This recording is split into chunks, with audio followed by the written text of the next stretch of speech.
These kids get dual enrollment credit with LIT.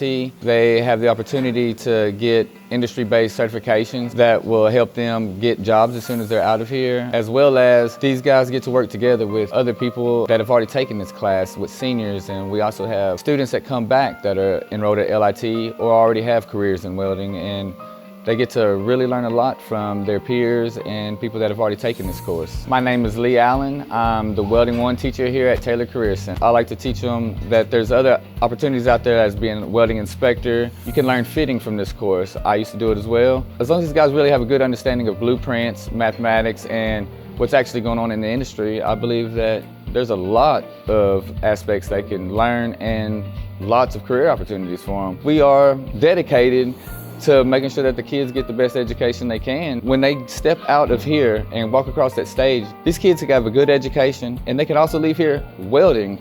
They could leave here as a welder helper. We need this community and this city to understand that right here, the way to keep people here and to let the demographic grow and our economy grow is to keep our kids coming and getting an education and know that there's work right here in Beaumont, Texas for them.